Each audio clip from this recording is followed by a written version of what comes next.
When I was at DC Comics in 1938, the first superhero was created called Superman by Siegel and Schuster.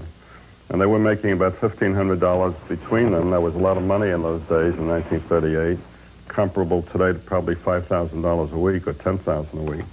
And I was a poor kid from Bronx, New York, and I was only earning about $20, $25 a week doing fill-in cartoons.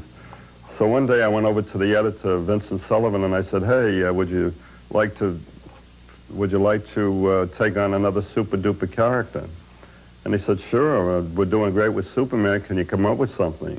I said, for $1,500 a week, I can come up with anything, believe me.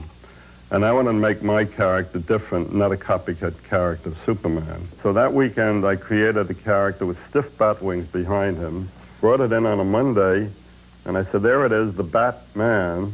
And Vincent Sullivan liked it and bought it immediately as the second superhero for DC Comics. And as they say, it became history after that.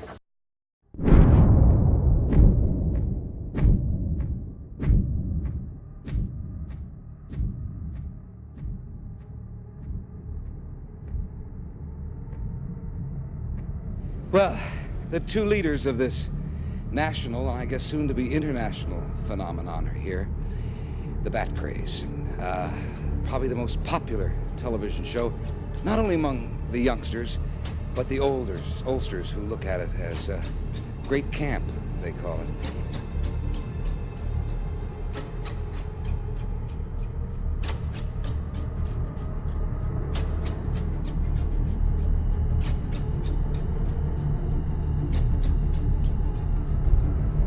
He is the new Batman. The motion picture opens, I believe, Friday, which is tomorrow, right? All across the country.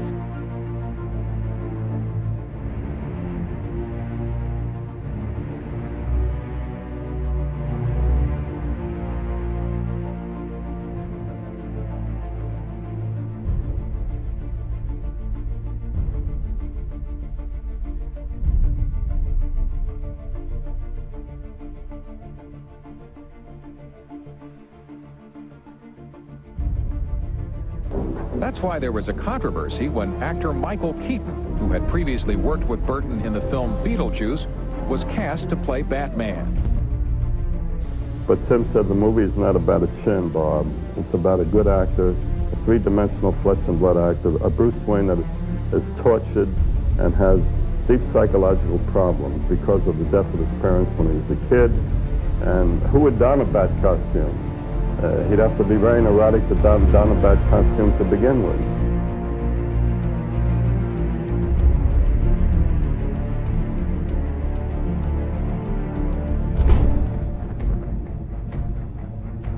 Bob thought that because the second one was perhaps in moments a little too dark, then the third one should be a little more upbeat.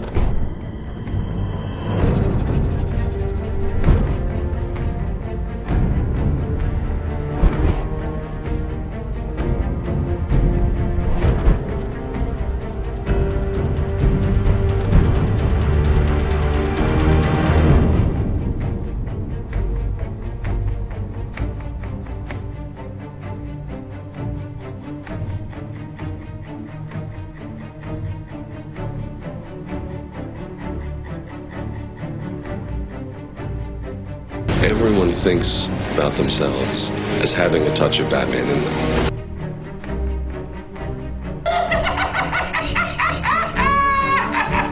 Boy, that makes you woozy. I don't know what it is.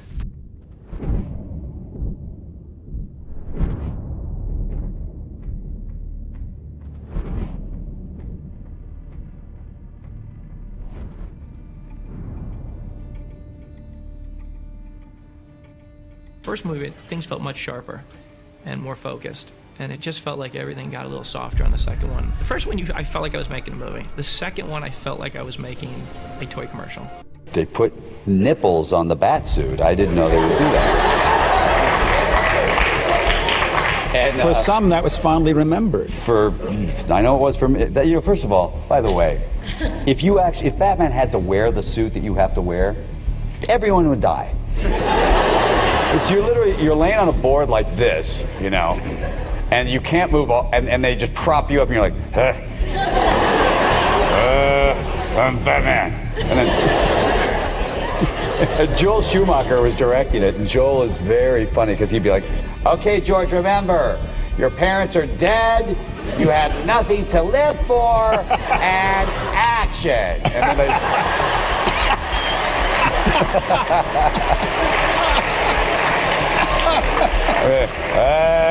I'm Batman. I asked for a bigger package. Apparently Chris was tipping the costumer, but I did get a nice ass. I suddenly realized I was going to have to pick better projects.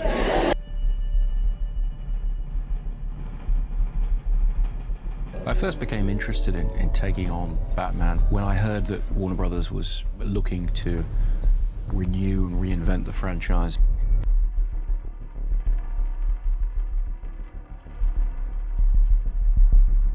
Chris has always had such a strong sense of spectacle.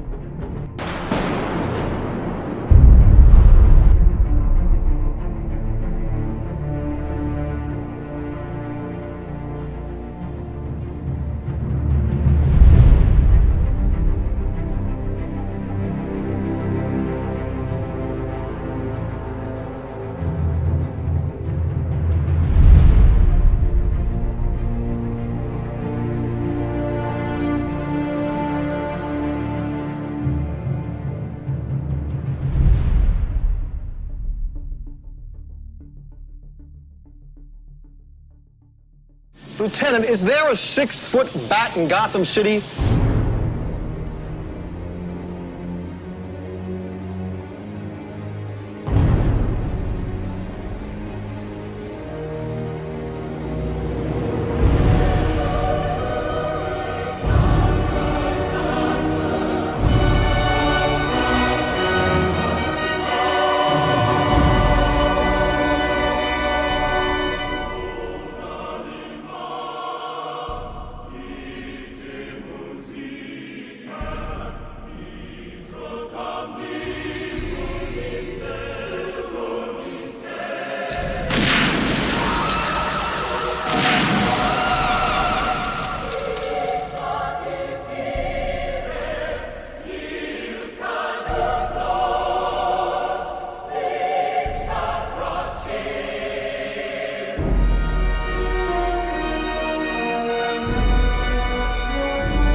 It's going to be a bumpy ride.